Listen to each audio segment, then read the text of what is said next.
Andhra Pradesh assembly లాబీలో speaker చింతకాయల ఆయనపత్రుడు సరదాగా వ్యాఖ్యలు చేశారు.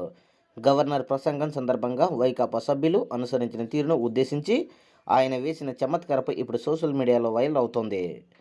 నేడు ఫిబ్రవరి 11 అసెంబ్లీలో గవర్నర్ ప్రసంగం ప్రారంభం కాగానే వైసీపీ ఎమ్మెల్యేలు సభకు హాజరయ్యారు. అయితే వారు సభలో ఎక్కువసేపు ఉండకుండా నిరసన తెలిపి కొద్దిసేపటికే వాకౌట్ చేశారు. ఈ పరిణామాలపై మీడియా ప్రతినిధులు ముచ్చటిస్తూ స్పీకర్ ఆయనపత్రుడు తనదైన శైలిలో స్పందించారు. ఈరోజు విచిత్రమైన యాదృచ్ఛికం జరిగింది. 11వ తేదీన 11 మంది సభ్యులు వచ్చి కేవలము 11 నిమిషాలు మాత్రమే ఉండి వెళ్ళిపోయారు. అంతకుమించి వారు సభలో ఎక్కువ సమయం లేరుగా అని నవ్వులు వ్యాఖ్యానించారు. కేవలము చమత్కారానికే పరిమితం కాకుండా గౌరవ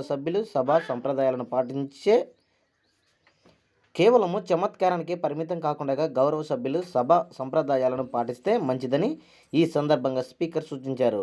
గవర్నర్ ప్రసంగం అనేది రాజ్యాంగబద్ధమైన ప్రక్రియ అని, దానిని గౌరవించాల్సిన బాధ్యత అందరిపై ఉందని ఆయన గుర్తు చేశారు.